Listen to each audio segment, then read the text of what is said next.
Alhamdulillah,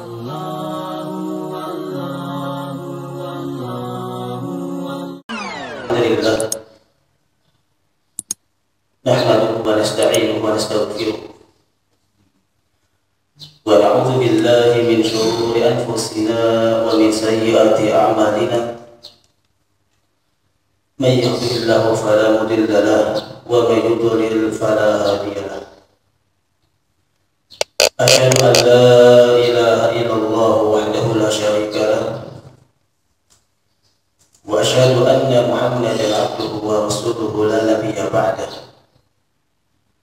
Allahumma shalli wa sallim wa barik alaihi wa ala alihi wa sahbihi ajma'in wa man tabi'ahum bi ihsanin ila yaumiddin, amma ba'd.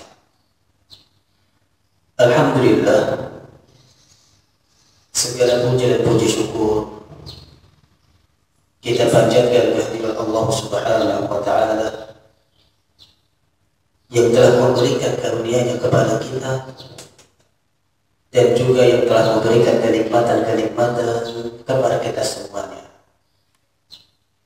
Dan alhamdulillah, kita bersyukur kepada Allah Subhanahu wa Ta'ala yang telah mempertemukan kita kembali di tempat yang mulia ini. Semoga pertemuan ini dalam rangka ketaatan kepada Allah Subhanahu wa Ta'ala.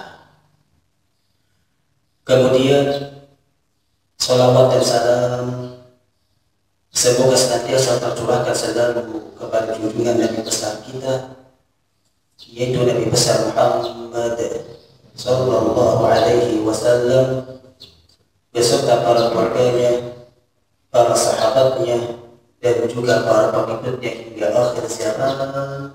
Amin amin ya rabbal alamin. Kaum muslimin dan kaum muslimat, para jemaah yang semoga dirahmati oleh Allah Subhanahu wa Ta'ala, alhamdulillah kita bisa berjumpa kembali, bertemu kembali di majelis ini untuk melanjutkan pembahasan kita, itu pembahasan tentang kitab Ad-Durusul Yawmiyah Minas Sunan wal Ahkam Syar'iyyah yang ditulis oleh Syekh Rashid bin Husain Al-Abdul Karim rahimahullah ta'ala. Dan alhamdulillah kita sudah sampai pelajaran yang ke-8. Sudah sampai pelajaran yang ke-berapa? Ke-8. Pelajaran yang ke-8 ini beliau memberikan judul Fadlul Siyami Ashura, keutamaan puasa di hari Ashura. Keutamaan puasa di hari Ashura. Sebelum kita melanjutkan pembahasan kita, bagaimana kabarnya Bapak-bapak semuanya? Alhamdulillah. Sehat Pak ya? Iya. Kita lanjutkan pembahasan kita, yaitu beliau Syekh Abdul Karim membawakan judul Fadlul Siyami Ashura, keutamaan puasa di hari Ashura. Saya ingin tanya, puasa Ashura itu kapan? Di hari apa? Kapan puasa Ashura itu? Tanggal 10, bulannya bulan apa? Bulan Muharram. Masya Allah. Sahih. Ya, bahwasanya yang dimaksud dengan puasa di hari Ashura wa huwa al-yawmul 'ashir min Muharram. Dia adalah hari di tanggal 10 di bulan Muharram. Itu yang dimaksud dengan puasa Ashura. Dan keutamaannya di antara orang yang berpuasa di hari Ashura, bahwasanya puasa tersebut itu lebih afdal, lebih utama setelah puasa di bulan Ramadan. Bahwasanya puasa yang paling utama, yang paling afdal setelah puasa Ramadan adalah puasa di bulan Muharram. Ini berdasarkan hadis yang dikeluarkan oleh Al-Imam Muslim dalam kitab Sahih dari sahabat Abu Hurairah radhiyallahu anhu. Ia berkata, Telah bersabda Rasulullah sallallahu alaihi wasallam, "Afdhalu siyami ba'da Ramadan syahrul Muharram." Nabi kita bersabda, seutama-utama puasa, seafdal-afdalnya puasa setelah puasa Ramadan adalah puasa di bulan Allah, yaitu bulan Muharram. Ini puasa yang paling afdal setelah bulan Ramadan. Wa afdalus salati ba'dal fardhah salatul lail. Dan seutama-utamanya salat setelah salat wajib adalah salat malam. Ini juga pengkabaran bahwasanya salat yang paling afdal setelah mendirikan salat wajib adalah salat di malam hari, itu salat tahajud. Bagaimana kisahnya? Bahwasanya puasa di bulan Asyura adalah puasa yang paling utama dan juga puasa yang paling afdal. Bagaimana kisahnya ini? Ada yang tahu kisahnya bagaimana? Asal-usul terjadinya puasa Asyura. Bagaimana asal-usulnya, Pak? Ada yang tahu, Pak? Gimana? Asal-usulnya gimana? Iya. Puasa Asyura itu asal-usulnya ketika Allah Subhanahu wa taala menyelamatkan Nabi Musa dan juga kaumnya dari kejaran Firaun dan juga bala tentaranya. Kemudian Allah Subhanahu wa taala menyelamatkan Nabi Musa dan kaumnya, lalu menenggelamkan Firaun dan bala tentaranya. Setelah itu Nabi Musa berpuasa. Dalam rangka apa? Dalam rangka bersyukur kepada Allah Subhanahu wa taala. Sebagaimana hadis yang dikeluarkan oleh Imam Al-Bukhari dan juga Imam Muslim dalam kitab sahihnya dari sahabat Abdullah bin Abbas radhiyallahu anhuma, bahwasanya Rasulullah SAW ketika beliau datang ke Madinah. Jadi ketika Nabi kita datang ke Madinah, fawajada al-yahuda siyaman yaum Asyura. Lalu Nabi mendapati orang Yahudi berpuasa di hari Asyura. Jadi orang-orang Yahudi itu mereka puasa di hari Asyura. Puasa di tanggal 10 di bulan Muharram. Faqala lahum Rasulullah sallallahu alaihi wasallam, lalu Rasulullah ia bertanya kepada mereka, "Ma hadzal yaum alladzi tasumuna?" Hari apa ini yang dimana kalian berpuasa? Qalu, mereka mengatakan, "Hadza yaumun 'adzim." Ini adalah hari yang agung, hari yang besar. Anjallahu fihi Musa wa qaumahu, yang dimana Allah Subhanahu wa taala menyelamatkan Nabi Musa dan kaumnya. Maksudnya menyelamatkan Nabi Musa dan kaumnya ini ketika dalam kejaran siapa? Firaun dan juga bala tentaranya. Wa gharqa Firaun wa qaumahu. Kemudian ketika Nabi Musa dikejar oleh Firaun dan bala tentaranya, ketika sampai di lautan, maka Allah menenggelamkan mereka. Allah menenggelamkan Firaun dan bala tentaranya, sehingga Nabi Musa dan kaumnya selamat dari kejaran Firaun. Fasawamahu Musa syukran, dan Nabi Musa dia berpuasa dalam rangka bersyukur kepada Allah Subhanahu wa taala. Sehingga dianjurkan bahwasanya seseorang ketika mereka bersyukur kepada Allah Subhanahu wa taala, hendaknya mereka melakukan ketaatan kepada Allah. Ini bentuk syukur yang benar. Bahwasanya syukur itu ada 3. Yang pertama syukur dalam lisannya, yang kedua syukur di dalam hatinya, dan yang ketiga bersyukur di dalam perbuatannya. Bersyukur di dalam hatinya itu mensyukuri nikmat, bahwasanya kenikmatan itu datangnya dari Allah. Kita harus meyakini. Tidak boleh kita meyakini kenikmatan ini datangnya dari selain Allah Subhanahu wa taala. Oh, saya kemarin habis dari kuburan ini. Kemudian datang kenikmatan kepadanya. Lalu dia menyadarkan kuburan itu yang memberi kenikmatan. Ini tidak benar.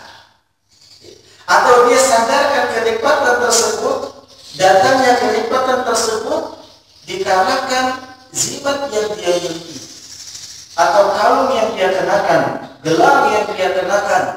Ini gara-gara ada jimat ini saya dapat kenikmatan. Ini tidak benar. Dia belum bersyukur kepada Allah Subhanahu benar adalah meyakini kenikmatan tersebut semata-mata datangnya dari Allah Subhanahu wa taala. Ini yang pertama. Yang kedua, kenikmatan bentuknya berupa lisan. Bagaimana caranya? Itu mensyukuri nikmat Allah melalui lisannya, yaitu dengan memuji Allah, menyanjung Allah Subhanahu wa taala, berzikir kepada Allah Subhanahu wa taala. Ini bentuk syukur yang kedua. Yang ketiga, yaitu mensyukuri nikmat Allah Subhanahu wa taala dengan perbuatan anggota badannya. Dengan perbuatan apa? Anggota badannya. Dengan cara bagaimana? Itu dengan cara mentaati Allah Subhanahu wa taala. Sebagaimana Nabi Musa alaihissalam. Sebagaimana siapa? Nabi Musa. Nabi Musa ketika diselamatkan oleh Allah Subhanahu wa taala, dan ini kenikmatan. Kenikmatan itu bukan hanya berupa harta saja, tetapi kenikmatan juga manakala Allah Subhanahu wa taala menolongnya, manakala Allah Subhanahu wa taala menghilangkan bahaya dari dirinya. Ini juga bentuk kenikmatan. Maka ketika seseorang mendapatkan kenikmatan tersebut, nanti dia bersyukur kepada Allah Subhanahu wa taala sebagaimana Nabi Musa alaihissalam dia bersyukur kepada Allah, yaitu dengan cara berpuasa. Dengan cara apa? Berpuasa. Fa nahnu nasumu. Dan orang Yahudi mengatakan, maka kami pun berpuasa. Maka kami pun apa? Berpuasa. Faqala Rasulullah sallallahu alaihi wasallam, lalu Rasulullah sallallahu alaihi wasallam dia bersabda, fa nahnu ahaqqu wa aula bi Musa minkum. Lalu kita mengatakan kami lebih berhak untuk mengikuti Nabi Musa daripada kalian. Fasarahu Rasulullah SAW, lalu Nabi kita berpuasa, wa amara bisiyamihi, dan Nabi memerintahkan kepada umatnya, kepada para sahabatnya untuk berpuasa. Hadis ini sahih dikeluarkan oleh muttafaqun alaih, yaitu Imam Bukhari dan juga Imam Muslim. Ini sejarahnya. Ini apa? Sejarahnya. Bahwasanya puasa di hari Asyura itu telah ada pada zaman dahulu. Itu dari Nabi Musa alaihissalam dan juga para pengikutnya, dan juga diamalkan oleh orang Yahudi. Ya, diamalkan oleh orang Yahudi. Dan nanti kita mengatakan kita lebih berhak daripada mereka, daripada para Yahudi, untuk mengikuti Nabi Musa untuk berpuasa, yaitu di hari Asyura di bulan Muharram. Apa keutamaannya? Keutamaan yang lain adalah bahwasanya orang yang berpuasa di hari Asyura akan menghapuskan dosa-dosanya 1 tahun yang lalu. Akan menghapuskan dosa-dosanya 1 tahun yang lalu. Maka barang siapa di antara kita yang berpuasa di hari Asyura, maka Allah Subhanahu wa taala akan menghapuskan dosa-dosanya 1 tahun yang lalu. Berdasarkan hadis Nabi kita yang mulia Muhammad sallallahu alaihi wasallam, hadis yang dikeluarkan oleh Imam Muslim dalam kitab sahihnya, dari sahabat Abu Qatadah radhiyallahu anhu, ia berkata, anna Rasulullah SAW, bahwa Rasulullah ia ditanya tentang puasa di hari Asyura, dan Nabi kita menjawab, yukaffiru sanatal madiyah, bahwasanya puasa di hari Asyura itu dapat menghapuskan dosa-dosanya 1 tahun yang lalu. Dapat menghapuskan dosa-dosanya apa? 1 tahun yang lalu. Ini keutamaan yang sangat besar sekali. Tanpa kita meminta ampun kepada Allah, dengan amalan tersebut Allah akan menghapuskan dosa-dosanya. Yang dimaksud dosa-dosa di sini adalah dosa-dosa kecil. Adalah dosa-dosa apa? Kecil. Ataupun ada pun dosa-dosa besar, maka dia harus bertobat kepada Allah Subhanahu wa taala. Ada pun dosa-dosa kecil, dengan amalan-amalan tertentu ini dapat menghapuskan dosa-dosanya. Seperti seseorang ketika hendak mendirikan sholat berjamaah, dia berwudu di rumahnya. Tidaklah dia berwudu di rumahnya menuju ke masjid, melainkan setiap langkahnya yang satu menaikkan derajatnya, dan langkah yang satunya menggugurkan dosa-dosanya. Tanpa kita minta ampun kepada Allah, dengan sebab suatu amalan itu dapat menggugurkan dosa-dosanya. Dan dosa di sini adalah yang dimaksud dosa apa? Dosa kecil. Iya. Dalam hadis yang lain dari sahabat Abdullah bin Abbas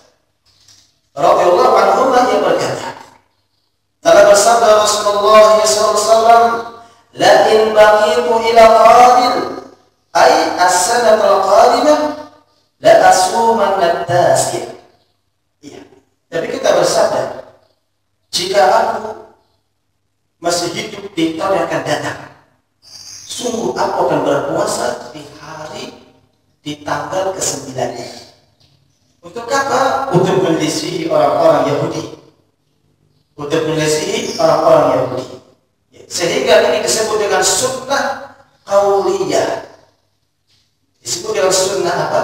Qauliyah. Karena sunnah itu ada 3. Berupa qauliyah ucapannya, yang kedua berupa fi'liyah perbuatannya, yang ketiga berupa taqririyah persetujuan Nabi. Ini sunnah. Walaupun Nabi tidak mengamalkannya, tetapi Nabi mengucapkannya, maka itu sudah menjadi sunnah Nabi. Walaupun Nabi tidak mengamalkannya, tetapi Nabi memberikan rekomendasi, mempersetujukan dalam amal tersebut, maka itu menjadi sunnah taqririyah. Dan di sini Nabi mengatakan, seandainya jika aku masih hidup di tahun yang akan datang, sungguh aku akan berpuasa itu 1 hari sebelumnya, yaitu di hari Tasu'ah, di tanggal 9. Ini menunjukkan bahwasanya seseorang ketika hendak berpuasa di bulan Muharram itu disunahkan berpuasa tanggal 9 dan tanggal 10. Tanggal 9 dan tanggal 10. Sebagian para ulama menjelaskan, di antaranya Imam Ibnu Qayyim, yang mengatakan bahwasanya puasa Asyura itu ada 3 tingkatan. Puasa Asyura ada berapa tingkatan? 3 tingkatan. Tingkatan yang pertama adalah puasa di tanggal 9, 10, dan 11. Ini tingkatan yang pertama. Hendaknya seseorang berpuasa di 3 hari, tanggal 9, tanggal 10, dan tanggal berapa? Tanggal 11. Dalam rangka apa? Dalam rangka menyelisihi orang-orang Yahudi. Sebagaimana kita mengatakan sumu yaum Asyura, wasalah kalian di hari Asyura, wa khalifu fihi Yahud, dan selisihilah orang-orang Yahudi. Dalam hadis yang lain kita mengatakan sumu qablahu yauman aw ba'dahu yauman, berpuasalah kalian 1 hari sebelumnya dan 1 hari sesudahnya. Maksudnya berpuasalah kalian 1 hari sebelumnya, itu hari Tasu'ah, itu di tanggal 9. Puasalah kalian 1 hari setelahnya, maksudnya puasa pada tanggal 11. Sehingga Allah mengatakan puasa yang paling afdal di dalam puasa Asyura adalah 3 hari. Ini yang utama. Yang pertama itu di tanggal 9, 10, dan 11. Tingkatan yang kedua adalah seseorang berpuasa di hari Asyura itu di tanggal 9 dan juga di tanggal 10. Ini tingkatan yang kedua. Di tanggal 9 dan juga di tanggal 10. Dalam rangka apa? Menyelisihi mereka orang-orang Yahudi, dan juga dalam rangka mengamalkan hadis Nabi kita yang berupa qauliyah. Walaupun Nabi tidak mengamalkannya. Karena tidak sempat datang tahun depan, Nabi keburu wafat. Nabi keburu wafat meninggal dunia. Namun sunnahnya tetap berjalan dan tetap berlaku, yaitu disebut dengan sunnah qauliyah. Ini tingkatan yang kedua. Atau jika tidak tanggal 9 dan 10, itu tanggal 10 dan 11. Tanggal 10 dan 11. Ya. Tingkatan yang ketiga, ada seseorang berpuasa hanya di tanggal 10 saja. Ini tingkatan yang ketiga. Walaupun sebagai para ulama di antara Imam Malik, mereka berpendapat bahwasanya itu makruh. Itu apa? Makruh berpuasa hanya pada tanggal 10 di bulan Muharram saja. Kenapa makruh? Karena dikhawatirkan tasyabbuh dengan mereka orang-orang Yahudi. Ya, menyerupai orang-orang Yahudi, di mana orang-orang Yahudi mereka berpuasa hanya di tanggal 10 saja. Sampai-sampai Nabi kita mengatakan, seandainya aku masih hidup tahun yang akan datang, saya akan berpuasa di tanggal 9-nya. Ini menunjukkan untuk menyisihi mereka orang-orang Yahudi di dalam beribadah, di dalam mendekatkan dirinya kepada Allah Subhanahu wa Ta'ala. Selanjutnya penjelasan dari beliau, dari Asy-Syaikh Rashid bin Husain Al-Abdul Karim rahimahullah ta'ala. Asy-Syara'u, penjelasan. Beliau mengatakan siyamu yaumi Asyura wa huwa al-'ashir min Muharram. Puasa di hari Asyura adalah puasa di tanggal 10 Muharram. Al-yawm alladhi adallahu fihi Musa min Fir'aun, yang dimana Allah Subhanahu wa ta'ala pada hari itu menyelamatkan Nabi Musa dari kejaran Fir'aun. Sunnatun sannaha Rasulullah SAW, bahkan Nabi kita mensunnahkannya. Bahkan Nabi kita mensunnahkannya untuk berpuasa di hari Asyura. Balasannya adalah yukafirullahu biha, yaitu as-sanat al-madiyah. Balasannya adalah Allah Subhanahu wa ta'ala akan menghapuskan dosa-dosa 1 tahun yang lalu. Kata beliau di sini yang dimaksud dengan dosa-dosa 1 tahun yang lalu, selain menghapuskan dosa-dosa, rahmatan wa tafaddulan, yaitu akan diberikan rahmat oleh Allah Subhanahu wa ta'ala dan juga akan diberikan karunia oleh Allah Subhanahu wa ta'ala. Dengan sebab seseorang berpuasa di hari Asyura, dia akan diberikan rahmat oleh Allah Subhanahu wa ta'ala, kasih sayang oleh Allah Subhanahu wa ta'ala, dan juga akan diberikan karunia dari Allah Subhanahu wa ta'ala. Ini penjelasan beliau dari Syekh Abdul Karim, dari Syekh Rashid bin Husain Al-Abdul Karim. Faidah yang kita bisa ambil dari pembahasan ini, beliau membawakan ada 4 faidah. Ada berapa faidah? 4 faidah. Faidah yang pertama, fadilatul shaumi fil Muharram, keutamaan puasa di bulan Muharram. Bahwasanya keutamaan puasa di bulan Muharram itu sangat besar sekali, dapat menghapuskan dosa-dosanya setahun yang lalu. Yang kedua, istihbab shiyam al-yawmil 'ashir min al-Muharram, dianjurkan untuk berpuasa di tanggal 10 dari bulan Muharram, karena pada hari itu Allah Subhanahu wa ta'ala menyelamatkan Nabi Musa dari kejaran Fir'aun. Ini yang kedua. Yang ketiga, anna shawmahu yukaffiru dhunuba as-sanatil madiyah, bahwasanya berpuasa di hari Asyura dapat menghapuskan dosa-dosa 1 tahun yang lalu. Dapat menghapuskan dosa-dosa 1 tahun yang lalu. Yang ketiga, ayat keempat, istihbab shiyam al-yawm at-tasi' ma'a mukhalafatan lil yahud, dianjurkan disunahkan berpuasa di hari at-tasi', di hari tanggal 9. Dalam rangka apa? Dalam rangka menyelisihi orang-orang Yahudi. Dalam rangka menyelisihi orang-orang Yahudi, di mana kita mengatakan sumu yaum Asyura, wasalah kalian di hari Asyura, wa khalifu fil yahud, dan selisihilah orang-orang Yahudi. Wallahu a'lam bishawab. Inilah pelajaran yang ke-8. Sekarang kita masuk pelajaran yang ke-9. Sebelum kita masuk pada pertanyaan di pelajaran ke-8 ini, silakan.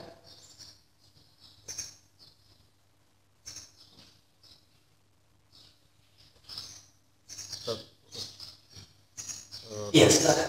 Sebenarnya apabila tanggal 10 Muharram itu bertepatan dengan hari Senin atau Kamis, boleh nggak kita menggabungkan niat puasa Senin dan Kamis itu dengan puasa Asyura? Iya, Ustaz, bagaimana menggabungkan puasa di hari Asyura? Kebetulan ketepatan pada hari Senin atau Kamis. Bagaimana jika menggabungkan dua niat ini? Ya, sebagian para ulama menggabungkan dua niat dalam satu ibadah, manakala itu perkara yang sunnah maka diperbolehkan. Ini sebagian ulama. Diperbolehkan seseorang menggabungkan niat, dua niat dengan satu ibadah.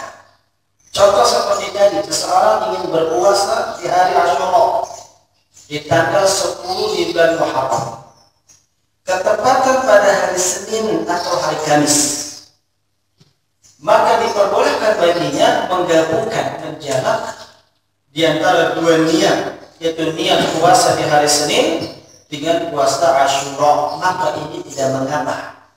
Kenapa demikian? Karena ini adalah perkara sunnah ketemu dengan sunnah. Sunnah ketemu dengan apa? sunnah. Walaupun sebagian ulama berpendapat tidak boleh. Sebagian ulama berpendapat tidak boleh menggabungkan dua niat dengan satu amalan. Kita harus masing-masing. Harus apa? Masing-masing. Pilih salah satu. Apakah puasa di puasa Asyura atau puasa di puasa hari Senin? Maka pilih salah satu. Yang tidak boleh digabung, dijamak dua niat dengan satu amalan, ini sepakat para ulama, manakala itu perkara yang wajib dengan yang sunnah. Jika perkara yang wajib dengan perkara yang sunnah, ini tidak boleh digabung. Tidak boleh apa? Digabung. Contoh, dia ingin puasa qadha di bulan Ramadan. Puasa qadha Ramadan wajib apa sunnah? Puasa qadha Ramadan wajib apa sunnah? Wajib. Kembali ke asalnya, puasa Ramadan wajib. Kemudian dia ingin berpuasa mengqadha di bulan Ramadan itu pada hari Senin. Boleh tidak kita menggabungkan dua niat, yaitu niat qadha puasa Ramadan dengan niat sunnah di hari Senin, puasa di hari Senin. Maka juga tidak boleh. Maka jawabannya apa? Tidak boleh. Kenapa? Karena menggabungkan dua niat perkaranya berbeda antara yang wajib dengan yang sunnah. Adapun perkara yang sunnah maka diperbolehkan. Seperti seseorang datang ke masjid, kemudian dia bingung, saya mau sholat tahiyatul masjid apa qobliyah? Kan gitu, bingung. Maka sebelum mengatakan boleh dia menjamaknya, yaitu dia sholat meniatkan tahiyatul masjid dan juga sekaligus meniatkan di dalam qobliyah sholat tersebut. Masya Allah. Ustaz, bagaimana dengan keutamaan puasa Rajab? Wallahu a'lam bishawab, saya tidak tahu. Saya tidak tahu keutamaan puasa di bulan Rajab. Ya, hari ke-1, ke-2, dan sebagainya. Silakan bertanya ke Ustaz yang lain. Wallahu a'lam bishawab. Ya, kita lanjut, masih ada waktu ya. Kenapa nggak tahu pura-pura begini, kita harus menjadikan argumen yang menunjukkan ilmu. Iya. Kalau memang itu hadis itu sore itu puasa Rajab, ya katakan sore. Kalau tidak sore, katakan tidak sore. Iya, Pak. Nah, itu di sini dari awal dengar antum seperti guru di sini. Nah, harusnya antum mengatakan bukan pelajaran, anggapnya ikhlas, bahasa surah, gitu kan. Jadi antum seolah diri antum ditetapkan sebagai guru. Jadi sampaikanlah yang memang itu antum tahu, antum sampaikan. Jangan antum tahu antum mengatakan tidak tahu. Ini termasuk antum orang-orang yang menyembunyikan ini. Orang yang punya menyembunyikan neraka tempatnya. Nah, Ustaz, puasa Rajab itu bagaimana? Ya, yang saya ketahui puasa Rajab itu keutamaan yang kebanyakan hadis yang dhaif. Kebanyakan hadisnya apa? Dhaif. Adapun hadis yang sahih wajib, nah ini yang saya katakan saya tidak tahu. Saya tidak tahu ada keutamaan di dalam hadis yang sahih, di dalam keutamaan puasa di bulan apa namanya? Rajab. Ya, saya tidak tahu ada hadis atau tidaknya. Namun kebanyakan para menjelaskan bahwasanya hadis-hadis yang menceritakan tentang keutamaan berpuasa di bulan Rajab itu kebanyakan hadisnya adalah dhaif. Hadisnya adalah apa?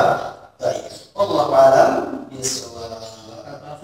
Iya, bahkan palsu hadisnya. Mereka membuat perkara seperti itu. Karena gini, kita kasihan sama saudara-saudara kita yang dia tidak tahu, yang mereka mengamalkan puasa Rajab hanya ikut-ikutan tanpa gitu kan. Nah ini antum selaku dai harus menjelaskan. Masya Allah. Nanti tinggal tergantung diterima atau tidak. Tinggal mereka yang melaksanakan begitu kan. Nah, selaku dai nanti harus menjelaskan sejelas-jelasnya.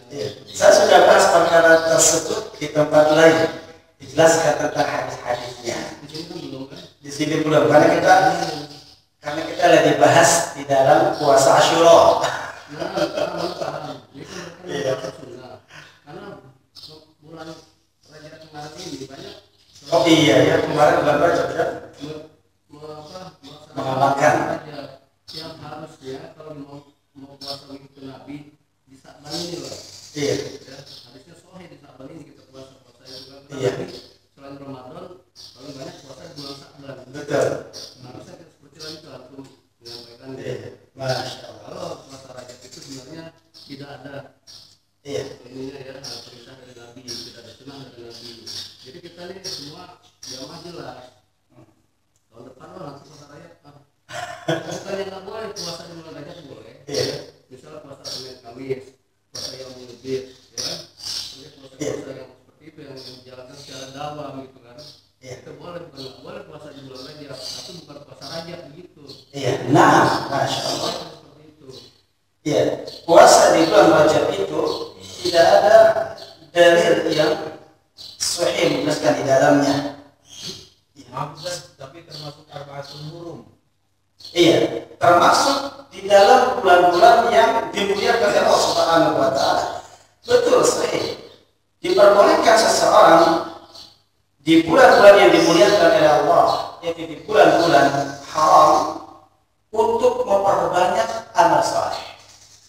Untuk memperbanyak amal saleh. Dan di dalam bulan Rajab itu, ini salah satu bulan haram. Itu bulan yang dimuliakan oleh Allah Subhanahu wa taala, sehingga seseorang hendaknya mereka memperbanyak ibadah, apapun bentuk ibadahnya, baik itu dalam sholatnya, dalam infaknya, sedekahnya, dan juga dalam puasanya. Dan juga dalam apa? Puasanya. Sehingga memperbolehkan seseorang memperbanyak beramal saleh, termasuk di dalamnya di bulan Allah, yaitu di bulan haram, bulan yang dimuliakan oleh Allah Subhanahu wa taala. Nah, yang tidak ada landasan dalil mengkhususkan. Ini yang tidak ada dalil mengkhususkan seseorang mendirikan atau beramal puasa di bulan Rajab. Ini yang tidak ada nasnya. Mengkhususkan tidak. Yang dimaksud memperbanyak puasa yang pertama adalah puasa yang telah ditetapkan oleh Nabi, seperti Senin Kamis atau puasa Nabi Daud atau puasa di Yaumul Bid ketika bertepatan di dalam bulan Rajab, atau ia berpuasa yaitu dengan sifat puasa mutlak. Puasa apa? Puasa mutlak. Puasa mutlak itu ya puasa dia tidak ada sebab di dalamnya. Tidak ada apa? Sebab di dalamnya. Bukan di hari Senin, bukan di hari Kamis, di hari apa saja. Puasa mutlak. Ya. Dan dia disunahkan atau diperbolehkan puasa mutlak di bulan-bulan yang dimana Allah Subhanahu wa taala memuliakan bulan tersebut. Termasuk di dalamnya bulan Rajab. Ya, bulan Rajab. Yang diingkari oleh para ulama itu mengkhususkan puasa di bulan Rajab. Ini yang diingkarinya. Ya, boleh seseorang puasa di bulan Rajab itu kapan saja. Boleh. Ya. Namun ingat puasa mutlak itu tidak boleh dia berdiri sendiri di hari Jumat. Dia ingin puasa mutlak, tapi cuma satu hari cepat, ini nggak boleh. Ini makruh hukumnya. Ya, seseorang ketika ingin berpuasa di puasa mutlak itu hendaknya diiringi satu hari sebelum hari Jumat atau satu hari setelah hari Jumat. Itu jika dia ingin puasa mutlak. Wallahu a'lam bishawab. Ya, kita lanjut, ada tersisa sedikit membahas tentang keutamaan puasa sunnah. Kalau tadi keutamaan puasa di hari Asyura, sekarang keutamaan puasa di hari di puasa sunnah. Ya. Beliau memberikan judul di sini Fadlu Siyamit Tatawwu', keutamaan puasa sunnah. Keutamaan puasa sunnah. Nah, puasa sunnah ini sifatnya umum. Puasa sunnah ini sifatnya ada yang umum, ada yang khusus. Ya. Beliau di sini membawakan dalil hadis Nabi kita yang mulia Muhammad sallallahu alaihi wasallam, hadis yang dikeluarkan oleh Imam Bukhari dan juga Imam Muslim. Dari sahabat Abu Sa'id Al-Khudri radhiyallahu anhu, ia berkata, telah bersabda Rasulullah SAW, "Ma min 'abdin yasumu yawman fi sabilillah." Tidaklah seorang hamba berpuasa satu hari saja fi sabilillah, di jalan Allah. Ini bentuknya umum. baik itu di hari Senin, di hari Kamis, atau puasa mutlak. Siapa saja di antara seorang hamba berpuasa satu hari saja fisabilillah, di jalan Allah.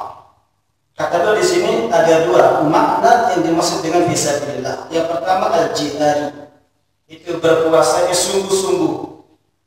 Berpuasanya apa? Sungguh-sungguh, bukan main-main puasanya atau ikut-ikutan, tidak. Tapi memang benar dia berpuasa. Yang kedua yang dimaksud dengan fisabilillah adalah taatullah. Seseorang berpuasa itu dalam rangka taat kepada Allah, dalam rangka menjalankan perintah Allah, ketaatan kepada Allah, mendekatkan dirinya kepada Allah. Maka barang siapa yang dia berpuasa satu hari saja karena Allah, dalam rangka mentaati Allah, bersungguh-sungguh dalam puasanya, illa ba'adallahu bidzalika al-yawm wajahahu 'anil nar 70 kharifan. Melainkan Allah Subhanahu wa taala akan menjauhkan dengan sebab puasa satu hari tersebut wajahnya dari neraka Allah Subhanahu wa taala itu selama 70 tahun. Masya Allah, ini keutamaan sangat besar sekali ya. Dengan sebab seseorang berpuasa, puasa sunnah, apa saja puasa sunnahnya, ikhlas karena Allah Subhanahu wa taala, dalam rangka mentaati Allah Subhanahu wa taala, bukan ikut-ikutan, bukan.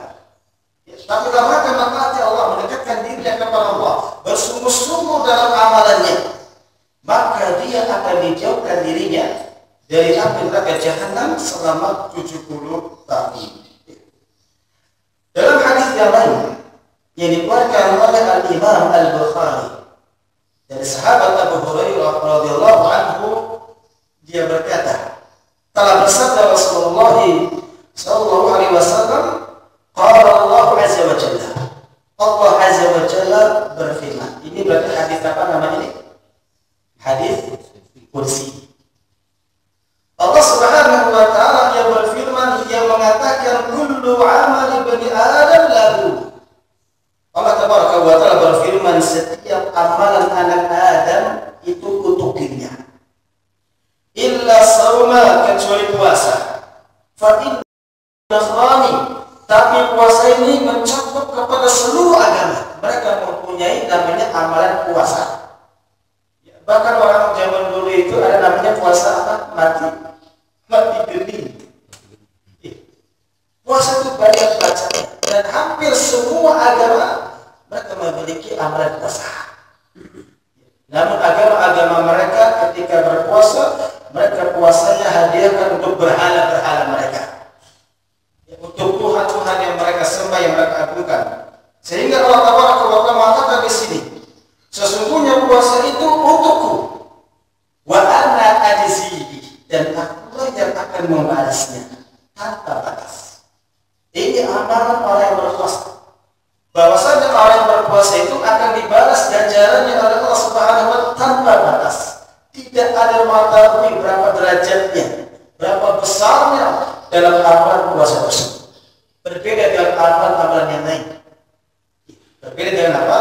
Amalan-amalan yang lain. Lalu Nabi kita mengatakan wasiyanu junnah, dan puasa itu adalah junnah. Apa itu junnah? Apa itu junnah? Puasa itu sebagai junnah. Itu sebagai warisan. Sebagai apa? Warisan. Sebagai tameng. Tameng dari apa? Ada dua. Wiqayatun minan nar wal ma'asi. Dia akan sebagai tameng bagi dirinya, yang membentengi dirinya dari apa? Yang pertama dari neraka Allah Subhanahu wa taala. Yang kedua dari kemaksiatan kepada Allah Subhanahu wa taala. Maka siapa di antara kita yang berpuasa, maka puasa tersebut akan melindungi dirinya dari adab siksaan Allah Subhanahu wa taala. Sebagaimana kita bersabda, hadis yang sahih yang dikeluarkan oleh Imam Ahmad dalam kitab Musnadnya.